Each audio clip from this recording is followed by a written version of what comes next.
கிருபையும் அன்பும் இரக்கமும் நிறைந்ததான நமது ஆண்டவர் இயேசு கிறிஸ்துவின் நாமத்திலே நான் உங்களை வாழ்த்துகிறேன். எல்லா துதியும் கனமும் மகிமையும் பிதாவாகிய தேவனுக்கு உரியது. தேவனுடைய கிருபையும் சமாதானமும் நம்ம எப்பொழுதும் தொடர்ந்து ஆழ்வதாக. 45 வகுப்புகள் செய்திகளை முடித்து 46வது செய்தியிலே இந்த நாளிலே நாம் இருக்கிறோம். இந்த வருஷத்தில் இந்த புதிய தொடரை நாம் துவங்கினோம். குடும்பத்தில் கிறிஸ்தவம் என்று. கிறிஸ்தவ குடும்பம் அல்ல, நான் கிறிஸ்தவன் என்று சொல்லிக்கொள்வதல்ல, ஆனால் நம்முடைய குடும்பத்திலே கிறிஸ்தவ குடும்பம் என்று அழைக்கப்பட்டு கொண்டிருக்கிறோமே, நம்முடைய குடும்பத்திலே கிறிஸ்தவம் இருக்கிறதா என்று சொல்லி இந்த தலைப்பை நாம் துவங்கி 45 தலைப்புகளிலே இதுவரைக்கும் பார்த்திருக்கிறோம். ஒவ்வொரு தலைப்பாக அரை மணி நேரமாக 45 தலைப்புகள் இந்த வருஷம் முழுவதும் நாம் பார்த்திருக்கிறோம். அநேகர் இதை உங்களுடைய சபைகளிலே வேதாகம வகுப்புகளை நீங்கள் எடுத்து வருகிறீர்கள். இந்த குறிப்புகளை வைத்து நீங்கள் தியானிக்கிறீர்கள், சபையிலே செய்தியாக பேசுகிறீர்கள். அதற்காக நான் தேவனை ஸ்தோத்திரிக்கிறேன். இன்னும் நம்முடைய ஒவ்வொரு ஊழிய பணியும் இந்த பயணமும் அநேகருக்கு கொண்டு சேர்ப்பதற்கு இந்த தகவல்கள் நமக்கு இன்னும் அதிகமாய் ஊக்கப்படுத்தும் என்று நான் விசுவாசிக்கிறேன். இதுவரைக்கும் எடுத்ததான தலைப்புகள் உங்களுடைய திரையிலே போடப்பட்டிருக்கிறது. ஒவ்வொரு தலைப்பாக கணவனுக்காக, குடும்பத்திற்காக, மனைவிக்காக, பிள்ளைக்காக, பெற்றோருக்காக என்று சொல்லி குடும்பத்திலே உள்ள அத்தனை தலைப்புகளையும் ஏறத்தாழ நான் அத்தனையும் கவர் பண்ணியிருக்கிறேன் என்று நான் நம்புகிறேன். 45வது கடைசி போன வாரத்தில் நான் பார்த்தது, பிள்ளைகள் கெட்டுப்போவதற்கு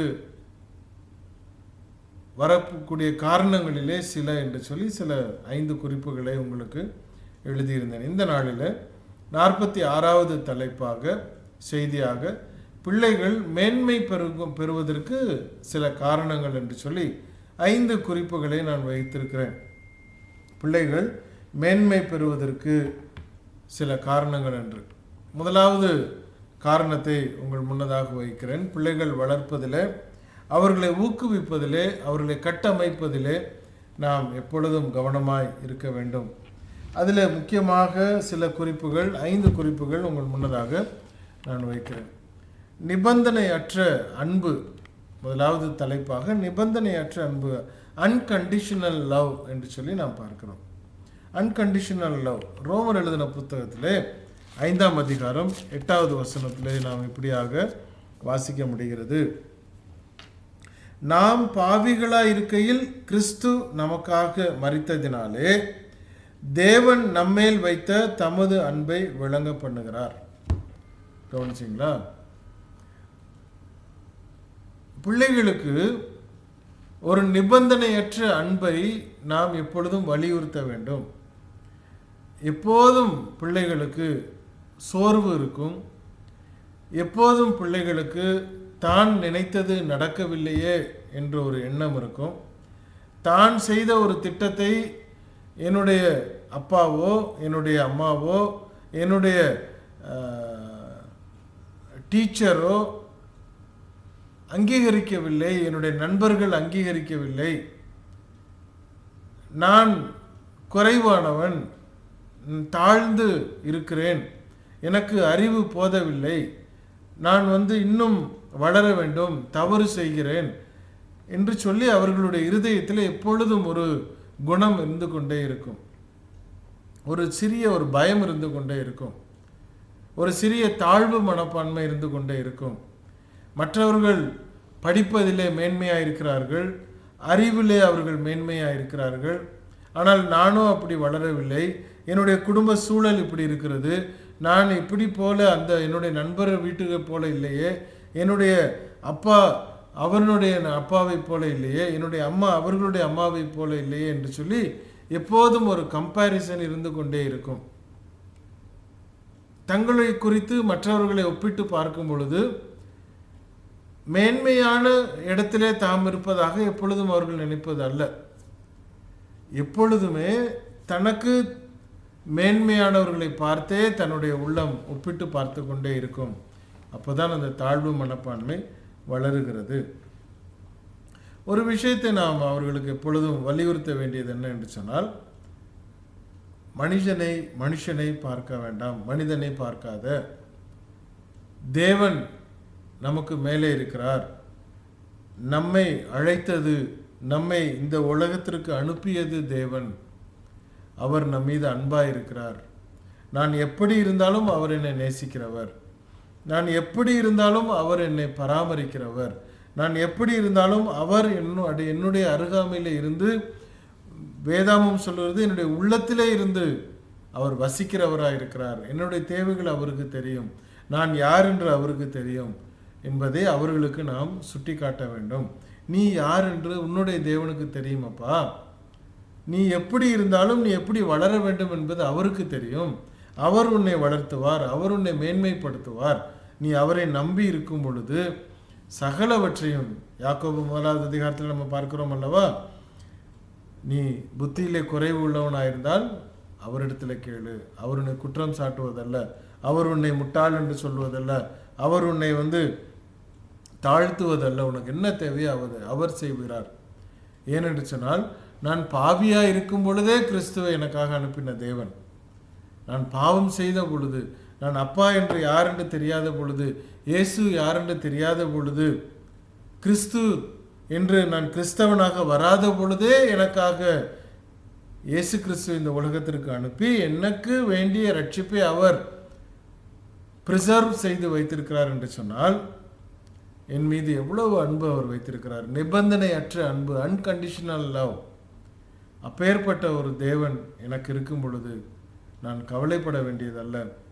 இன்றைக்கு எனக்கு ஒருவேளை அறிவு இல்லாமல் இருக்கலாம், இன்றைக்கு ஒருவேளை எனக்கு ஞாபக சக்தி இல்லாமல் இருக்கலாம், இன்றைக்கு ஒருவேளை நான் படிக்கிற படிப்பு என்னுடைய புத்தியிலே ஏறாமல் இருக்கலாம், மற்றவர்களை காட்டிலும் நான் குறைவான மதிப்பெண் எடுப்பவர்களாக இருக்கலாம். ஆனால் என்னுடைய வளர்ச்சியை மனுஷன் தடுக்க முடியாது.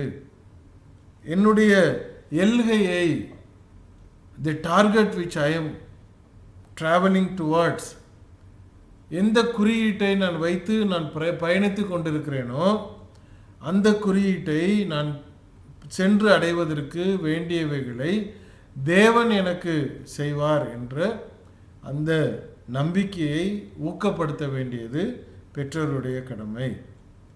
காரணம், நான் பரலோகத்திற்கு போக வேண்டும் என்று சொல்லி இயேசு கிறிஸ்துவை நான் பிறப்பதற்கு முன்பதாகவே, இயேசு கிறிஸ்துவை அறிவதற்கு முன்பதாகவே, ஏற்றுக்கொள்வதற்கு முன்பதாகவே எனக்காக அவர் கொடுத்தார் என்று சொன்னால், இப்போ நான் ஏற்றுக்கொண்டிருக்கிறேனே, நான் ஒரு கிறிஸ்தவன் அல்லவா, நான் தேவனுடைய பிள்ளை அல்லவா, அப்படி இருக்கும் பொழுது நான் போய் சேர வேண்டிய எல்லையை அவர் நிச்சயம் எனக்கு தருவார் என்பதை அவர்களுக்கு ஊக்கமாக நாம் சொல்லிக் கொடுக்க வேண்டும், அவர்களை கட்டமைக்க வேண்டும்.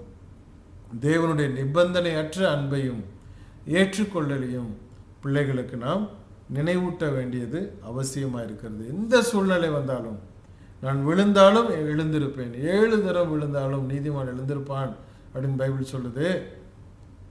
நம்ம 7 தரம்னா 4 தடவை முடிஞ்சிச்சு, இன்னும் 3 தான் பாக்கி இருக்கு. அந்த 7 இல்லை, 7னா பூரணமாக. நீ எத்தனை முறை விழுந்தாலும் தேவன் உன் பக்கத்திலிருந்து உன்னை கை தூக்கி நிறுத்துவார். என்னால் there is no limit. நிபந்தனை அல்ல, நிபந்தனையற்ற அன்பு. நான் செய்ய வேண்டியதெல்லாம் அவருடைய கைக்குள்ளே நான் அடங்கி இருக்க வேண்டும். அவருடைய கைக்குள்ளே நான் அடங்கி இருந்தால் அவர் என்னை உயர்த்தி கொண்டு செல்வார் என்பதை மக்களுக்கு, நம்முடைய பிள்ளைகளுக்கு நாம் ஊக்கத்தோடு சொல்லிக் கொடுக்க வேண்டியது முதலாவது குறிப்பு. இரண்டாவது குறிப்பு, தனித்துவமான நோக்கம், இண்டிவிஜுவாலிட்டி. நான் யார், எப்படிப்பட்டவன், ஒவ்வொருவரையும் தனித்துவமாக தேவன் உருவாக்கி இருக்கிறார். அதை அவர்களுக்கு புரிய வைக்க வேண்டும். நான் எடி ஜோயல் என்றால் எடி ஜோயல் தனித்துவமானவன், உலகத்திலேயே தனித்துவமானவன். நம்முடைய பிள்ளை ஒவ்வொருவருக்கும் நமக்கும் அதை நாம் புரிந்து பிள்ளைகளுக்கு வலியுறுத்த வேண்டும். Every individual is unique. ஒவ்வொருவரும் தனித்துவமானவர்கள். என்னுடைய கண் என்னுடையதுதான், என்னுடைய பல் என்னுடையதுதான், என்னுடைய இருதயம் என்னுடையதுதான். நான் தனித்துவமாக படைக்கப்பட்டிருக்கிறேன். எனக்கு என்று ஒரு குணம் இருக்கிறது, எனக்கு என்று ஒரு சுபாவம் இருக்கிறது. என்னை தேவன் படைத்திருக்கிறார். என்னை பர்டிகுலராக குறிப்பாக ஒவ்வொருவரையும் தேவன் அறிந்திருக்கிறார் என்பதை நம்முடைய பிள்ளைகளுக்கு வலியுறுத்த வேண்டும். எப்பா, நீ தனி ஆள் அல்ல, நீ யாரோ 1000ல் ஒருவனா இருப்ப நினைத்து கொண்டு இருக்காத. God calls you by name. உன்னை பெயர் சொல்லி அழைக்கிறவர் என்பதை அவர்களுக்கு நாம் சுட்டி காண்பிக்க வேண்டும். எபேசியர் 2வது அதிகாரம் 10வது வசனம் என்ன சொல்லுது? தேவனுடைய கை வேலையா இருக்கிறோமாம். நற்செயல்களை செய்வதற்காக கிறிஸ்து இயேசுவுக்குள் நாம் சிருஷ்டிக்கப்பட்டிருக்கிறோம். அவருடைய கை வேலை. நம்ம சொல்றோம் இல்லையா, கடையில் ஒரு பொம்மை வாங்கிட்டு வந்திருப்போம். அந்த பொம்மை அழகாக கண்ணெல்லாம் மொழின்னு வச்சுட்டு பலன்னு இருக்கும். அந்த பொம்மையை வாங்கிட்டு வந்து வீட்டில் வச்சோன்னா அந்த பொம்மை மாதிரியே பார்த்து இன்னொரு பொம்மை நம்ம செஞ்சுருவோம் அப்படின்னு சொல்லி நம்ம ஒரு பொம்மையை செய்கிறதுக்கு முயற்சி பண்ணியிருப்போம். அப்போது அந்த பொம்மை கடையில் பார்த்த பொம்மை ரொம்ப பியூட்டிஃபுல்லாக இருக்குது. அதே மாதிரி பொம்மை நான் செய்யணும் அப்படின்னு வீட்டில் இருந்து ஒரு பொம்மையை செய்ய ஆரம்பிச்சிட்டோம், செஞ்சு முடிச்சிட்டோம். இப்போ இந்த ரெண்டையும் ஒப்பிட்டு பார்க்கும் பொழுது அதே மாதிரி இது இல்லை, இது வேற மாதிரி இருக்குது. ஆனால் இந்த பொம்மையை கடையில் வாங்கினதை விட நான் செய்த பொம்மை எனக்கு பிடிச்சிருக்கும். ஏன் அப்படின்னா, பிகாஸ் ஐ மேட் இட். நான் அதை உருவாக்கி இருக்கிறேன். வாங்கினது மாதிரி இல்லையா, பிரச்சனை இல்லை. But still this was prepared by me. நான் அதை உருவாக்கி இருக்கிறேன். கண்ணு உருண்டையாக இல்லாமல் கொஞ்சம் வளைஞ்சிருந்தாலும் ஆமாம், அது அழகாக தான் இருக்குது. அது இந்த பொம்மை. இதில் உள்ள கலர் இதில் வரல.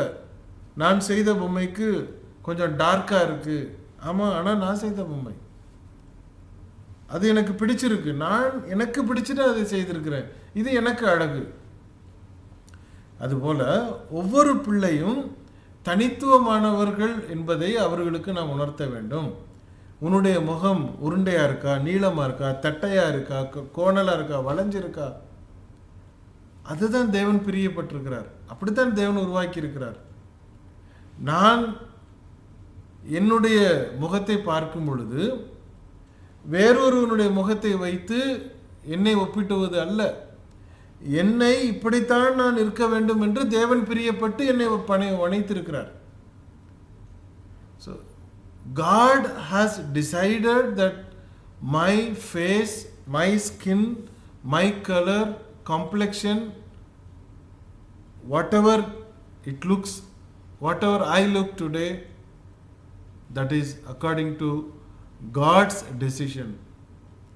தேவனுடைய தீர்மானத்தின்படி அவர் என்னுடைய தோல் என்ன கலரில் இருக்கணும், என்னுடைய முகம் எப்படி இருக்கணும், என்னுடைய முடி எப்படி இருக்கணும், என்னுடைய மூக்கு எப்படி இருக்கணும், என்னுடைய வாய் எப்படி இருக்கணும், என்னுடைய கண்கள் எப்படி இருக்கணும், என்னுடைய புருவம் கன்னம் இதெல்லாம் எப்படி இருக்கணும்னு அவர் பார்த்து பார்த்து பார்த்து என்னை செய்திருக்கிறார்.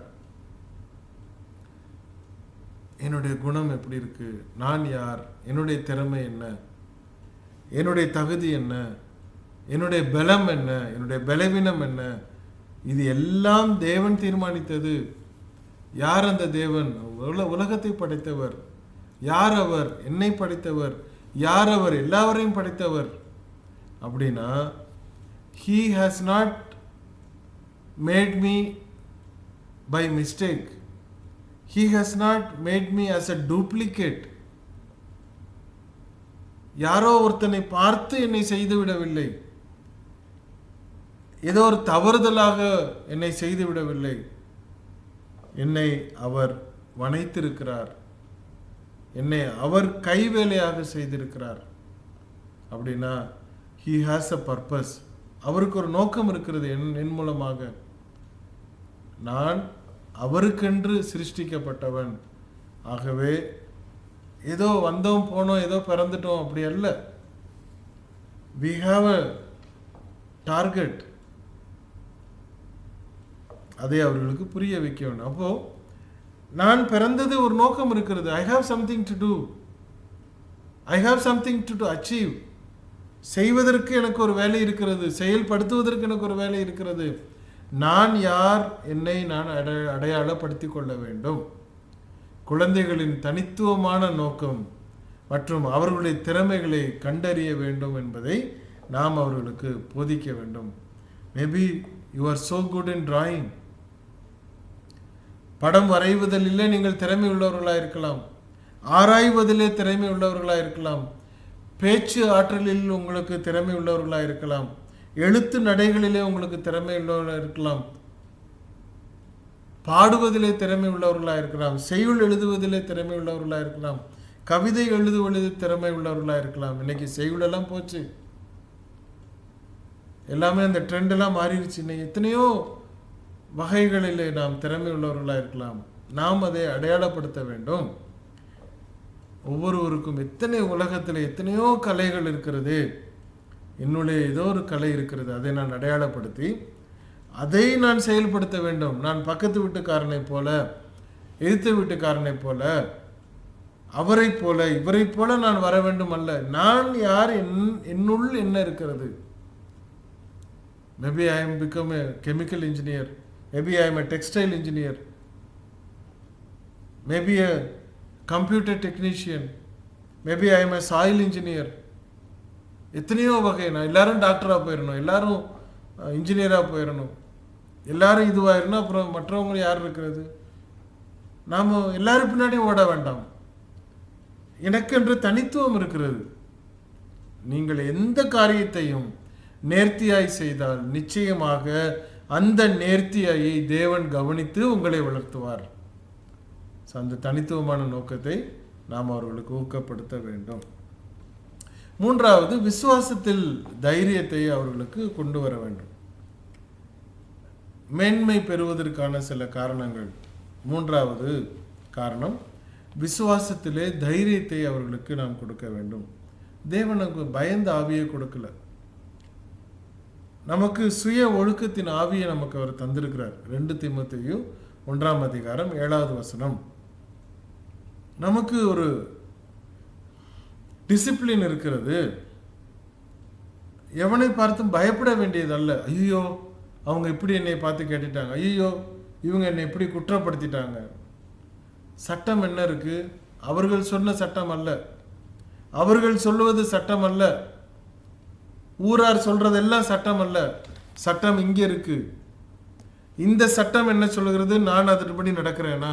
என்ன பிரதர், எங்க ஊர்ல எல்லாம் சபையெல்லாம் இப்படித்தான் நடக்கும், நீங்க என்ன எப்படி பண்றீங்க? இங்க என்ன சொல்லுது? அவ்வளவுதான். ஊரார் எவனோ வெள்ளைக்காரன் சொல்லிட்டா, அதை ஒருத்தர் பின்பற்றினாங்க, அவர் சொல்லிட்டாரு, நாங்கள் பின்பற்றுறோம், நாங்கள் சொல்லிட்டோம், இவங்கெல்லாம் பின்பற்றுறாங்க, அதனால் அவங்கள மாதிரி தான் நீங்களும் இருக்கணும். நீங்கள் அவங்கள மாதிரி இல்லைன்னா நீங்கள் தனி ஆள். யாரையும் பார்க்காதீங்க. பைபிள் என்ன சொல்லுது? இங்கே என்ன சொல்லுது? நான் அப்படி இருக்கிறேன். அவ்வளோதான் நமக்கு வேணும். விசுவாசத்திலே தைரியம், குழந்தைகளின் நம்பிக்கையிலே தைரியமாக இருக்கணும். சரியானவற்றிலே நிற்கவும் நாம் அவர்களை வளர்க்க வேண்டும். Never follow people. மனிதர்களை பின்பற்ற வேண்டும் என்று ஒரு நாளும் அவர்களுக்கு போதிக்காதிருங்கள். இன்னைக்கு பெற்றோர்களே அப்படித்தான், அவர் சொல்லிட்டாருன்னா அதான் சரி. மனுஷனை நினைக்காதீங்க. பைபிள் கையில் இருக்கு. You have the rules book. கையிலே சட்ட புத்தகம் இருக்கிறது. சட்ட புத்தகம் என்ன சொல்லுது அதை பாருங்க. சட்ட புத்தகத்தை கவனியுங்கள். கிறிஸ்தவம் என்ன சொல்லுகிறது? கிறிஸ்தவ வாழ்க்கைக்கு என்ன சட்டம் கொடுக்கப்பட்டிருக்கிறது அது என்ன சொல்லுது? அவ்வளோதான். எங்கள் சபையில் இப்படி, அதனால் நாங்கள் இப்படி இருக்கிறோம். இப்போ சொல்லிக் கொடுக்குறோம். தப்பாக இருந்தா, உங்களுக்கு சொல்லி கொடுத்தவர் ஒருவேளை தவறான போதனையில் அவர் இருந்திருந்தா, அவருக்கே தெரியாமல் தப்பு பண்ணியிருந்தா, ஏன் மனிதர்களை பின்பற்றணும்? கையில் பைபிள் இருக்குது, உங்கள் சொந்த மொழியில் இருக்குது, உங்களுடைய சொந்த லாங்குவேஜில் டிரான்ஸ்லேட் பண்ணப்பட்டிருக்கு. ரீட் த்ரூ இட், வெரிஃபை பண்ணுங்கள். யார் உங்களுக்கு ஒரு காரியத்தை சொல்லி கொடுக்குறார்களோ அது சட்ட புத்தகத்திலே பைபிளிலே கரெக்டாக இருக்கா அப்படின்னு பாருங்கள். இப்போ உள்ளதில் சொல்லியிருக்கா, மோசே காலத்தில் சொல்லியிருக்கா, நியாயப்பிரமாண காலமா, ஆபிரகாம் காலமா, கிறிஸ்துவின் காலமா, எப்போ அது சொல்லப்பட்டிருக்கிறது என்பதை நீங்கள் ஒப்பிட்டு பாருங்கள். அந்த விசுவாசத்திலே தைரியத்திலே நான் நிற்க வேண்டும் என்பதை பிள்ளைகளுக்கு கற்றுக் கொடுக்க வேண்டும். நாம் அந்த ஒரு விசுவாச தைரியம் நமக்கு வர வேண்டியது அவசியம். சாரி, 4வது குறிப்பு, ஜபத்தின் முக்கியத்துவம். பிலிப்பியர் 4வது அதிகாரம் 6வது வசனம் என்ன சொல்லுது? ஒன்றுக்கும் கவலைப்படாதீர்கள், எல்லா சூழ்நிலையையும் ஜபத்தினாலும் விண்ணப்பத்தினாலும் ஸ்தோத்திரத்தோடு உங்களுடைய விண்ணப்பங்களை தேவனிடத்தில் நீங்கள் சமர்ப்பியுங்கள், அவருக்கு ஒப்பு கொடுங்கள், எதற்கும் நீங்கள் கவலைப்பட வேண்டாம். அப்படின்னா என்ன அர்த்தம்? ஜபத்திற்கு முக்கியத்துவம் கொடுங்க. எனக்கு இன்றைக்கி ஒரு மீட்டிங் இருக்கா, ஜபம் பண்ணிட்டு தான் உள்ளே போவேன். டைரக்டர் கூப்பிட்ருக்கிறாரா, கதவை தட்டுறதுக்கு முன்னாடி தேவனிடத்தில் ஜெபிச்சுட்டு உள்ளே போவேன். சைட் மீட்டிங் இருக்கா, ஜபம் பண்ணிட்டு உள்ளே போகிறோம். யாரை போய் பார்க்கணுமா, ஜபம் பண்ணிட்டு அதை செய்கிறோம். You succeed. உங்களுக்கு எதிராக எந்த ஆயுதமும் எழும்பாமல் இருக்கும். உங்களுக்கு எதிராக யாரும் ஒன்றும் பண்ண முடியாது. ஏனென்றால் நீங்கள் அல்ல, தேவன் உங்களோடு இருக்கிறார். அதை அவர்களுக்கு சொல்லிக் கொடுங்க. ஒரு எக்ஸாம் எழுத போறியாமா, முதல்ல ஜெபம் பண்ணிட்டு போ. ஒரு டீச்சரை பார்க்க போறியா, ஜெபம் பண்ணிட்டு போ, உனக்கு வேண்டிய ரிப்ளை கிடைக்கும். What you are seeking you will find. அதை போய் அவர்களுக்கு கற்றுக் கொடுங்க, சொல்லிக் கொடு. தேவன்கிட்ட ஜெபம் பண்ணிட்டு போ. உனக்கு ஒன்று வேணுமா, ஜெபம் பண்ணு, அதுக்கப்புறம் நீ எனக்கிட்ட வா. உனக்கு வேண்டியதை கொடுப்பதற்கு தேவையான ஞானத்தையும் பலத்தையும் எனக்கு தேவன் தருவார் அப்படிங்கிறதை பிள்ளைகளுக்கு சொல்லிக் கொடுங்க. அதை அவர்களுக்கு வலியுறுத்துங்கள். ஜெபம் பண்ணு, ஜெபம் பண்ணு, ஜெபம் பண்ணு. பசிக்குதா, ஜெபம் பண்ணிட்டு சாப்பிடு. ஒரு பொருள் வேணுமா, ஜெபம் பண்ணிட்டு வந்து கேளு. You will succeed. அதை அவர்களுக்கு வலியுறுத்துங்கள், உற்சாகப்படுத்துங்கள், அவர்களுக்கு கற்றுக் கொடுங்கள். தேவனிடத்திலே நீ முதலாவது கேளு. உனக்கு ஒரு விஷயத்துக்கு முன்னதாடி நீ தேவனிடத்தில் போ, அதுக்கப்புறம் அதை செயல்படுத்து. First inform God. தேவனுக்கு தெரியப்படுத்து. Ask him. கேள், தேவனிடத்தில் கேளு, அதுக்கப்புறம் நீ முயற்சி எடு. மருந்து சாப்பிட்றதுனால குணம் படுத்த போறீங்களா? கிடையாது. குணம் தேவனிடத்துலேருந்து வருது, ஆனால் நீங்கள் மருந்து சாப்பிடணும். அந்த வித்தியாசத்தை பாருங்க. தேவன் குணத்தை கொடுக்கிறார். ஏசாயா தீர்க்கதரிசி போய் தேவன் சொன்னதுக்கு அப்புறம் ஏசாயா தீர்க்கதரிசி போய் எசேக்கியா ராஜா கிட்ட சொல்றாரு, நீ சாக மாட்ட, உனக்கு வருஷத்தை கூட்டி கொடுத்துருக்குறேன்னு. அதுக்கப்புறம் ஏசாயா என்ன சொல்றாரு, அத்திப்பழ அடையை கொண்டு வந்து போடுங்கள் அப்படின்னு. அப்படின்னா என்ன அர்த்தம்? குணம், ஹீலிங் கம்ஸ் ஃப்ரம் காட். குணப்படுத்தப்படுவது தேவனிடத்திலிருந்து, ஆனால் நீ செயல்படுத்த வேண்டியது உன்னிடத்திலிருந்து. செயல்படுத்துவதனால குணம் வந்து விடாது. அதை அவர்களுக்கு, பிள்ளைகளுக்கு வலியுறுத்தணும். உனக்கு ஒரு காரியம் வேணுமா, அதை தேவன் தரணும். செயல்படுத்துறதுக்கு நீ என்னிடத்துல வந்து கேளு. நீ செயல்படுத்துறதுக்கு நீ கேட்டுட்டீங்கன்னா, தேவன் தரலைன்னா உங்களுடைய விண்ணப்பம், அப்ளிகேஷன் சும்மாவே ஓரமாகவே கிடக்கும். என்ன சார், போன வாரம் வந்தேன், நீங்கள் ஒன்றுமே பண்ணல, அதுக்கு முன்னாடி வந்தேன், ஒன்றுமே பண்ணல, அப்படியே கிடக்கு, கொஞ்சம் அதை சைன் பண்ணி அனுப்பிடுங்க சார் அப்படின்னு நீங்கள் போய் கெஞ்சி கேட்கலாம். 10 தடவை கேட்டு 15 தடவை கேட்டு ஒரு வேளை சைன் பண்ணி அடுத்த லெவலுக்கு அனுப்பிடுவார். அது எங்கே போச்சுன்னே தெரியாது, அப்படியே கிடக்கும். சிலர் என்ன பண்ணுவாங்க, அப்ளிகேஷன் கொண்டு கொடுப்பாங்க, கொடுத்தோன்னு மறுநாளே அவங்களுக்கு எல்லாம் நடந்து முடிஞ்சிடும். ஏனென்றால் செயல்படுத்துவது தேவன், நீங்கள் முயற்சி செய்ய வேண்டியது. அப்போது ஜெபத்தின் முக்கியத்துவத்தை பிள்ளைகளுக்கு கற்றுக் கொடுங்கள், வலியுறுத்துங்கள். தேவனோடு எப்படி நம்ம தொடர்பு கொள்ளணும், தேவனோடு எல்லாவற்றையும் அவரிடத்து சொல்லிக் கொடுங்க. அவருக்கு பிள்ளைகளுக்கு சொல்லிக் கொடுத்து தேவனிடத்தில் போய் அவர்கள் ஜெபிப்பதற்கு கற்றுக் கொடுங்கள். கடைசியாக 5வது குறிப்பு, தேவனுடைய உண்மை தன்மையை அவர்களுக்கு புரிய வைக்க வேண்டும். தேவன் உண்மை உள்ளவர். எந்த நோக்கத்திற்காக நம்மை இந்த உலகத்திற்கு அனுப்பினாரோ, எந்த உலகத்திற்காக அவர் நம்மை படைத்தாரோ, எந்த உலகத்திற்காக அவர் நம்மை ரட்சித்தாரோ, எந்த நோக்கத்திற்காக அவர் நம்மை இதுவரைக்கும் வழி நடத்துகிறாரோ, அதை அவர் ஒரு நாளும் பின்வாங்க மாட்டார். எப்போதும் அவர் அதை செயல்படுத்துவார். அந்த உண்மைத்தன்மை, ஏனென்றால் அவர் தேவன், மனுஷன் அல்ல மாறி போவதற்கு. தேவன் உண்மை உள்ளவர். அவர் தம்முடைய குமாரனாகிய நம் ஆண்டவராகிய இயேசு கிறிஸ்துவோடு நம்மை ஐக்கியப்படுத்தினார். 1 கொரிந்தியர் 1:9 இயேசு கிறிஸ்துவோடு நம்மை ஐக்கியப்படுத்தினவர் தேவன். எவ்வளோ பெரிய ஒரு உன்னதமான காரியம். அவர் உண்மை உள்ளவர். அவரை எப்பொழுதும் நாம் நம்ப வேண்டும்.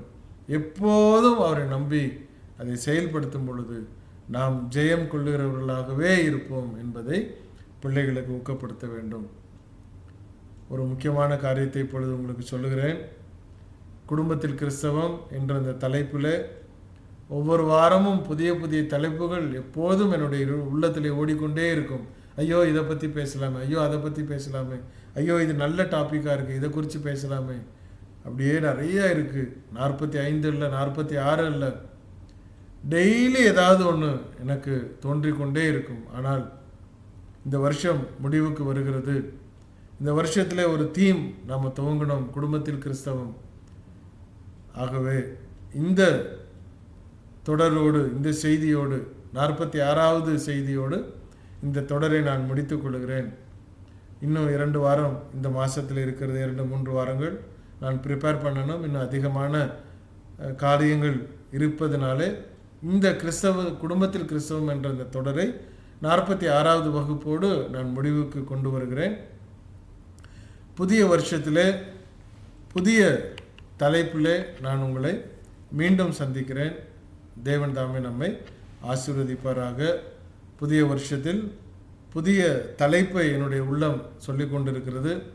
அந்த தலைப்பை தேவன் விரும்புவார் என்று நான் நம்புகிறேன். அந்த தலைப்போடு உங்களை இன்னும் அந்த அடுத்த வருஷத்தில் எல்லா வாரமும் சனிக்கிழமை தோறும் இந்திய நேரப்படி இரவு 8:30 மணிக்கு நான் உங்களை யூடியூப் வழியாக சந்திக்க இருக்கிறேன். தொடர்ந்து ஜெபம் பண்ணுங்கள். ஒவ்வொருவருக்காக ஜெபம் பண்ணுங்கள். அடியனுக்காக, அடியனுடைய குடும்பத்திற்காய், அடியனுடைய சுகநலனுக்காக, அடியனுடைய ஊழியத்திற்காக, ஒவ்வொரு ஜனங்களுக்காக எப்பொழுதும் நாம் ஜெபம் பண்ணுவோம். புதிய தலைப்பின் கீழே, புதிய தொடரின் கீழே நான் உங்களை மீண்டும் அடுத்த வருஷத்தில் உங்களை யாவரையும் சந்திக்கிறேன். தேவன் தாமே நம்மை தொடர்ந்து வழிநடத்துவாராக. ஆமேன். எல்லோருக்கும் என்னுடைய வாழ்த்துக்கள். நாம் மீண்டும் சந்திப்போம்.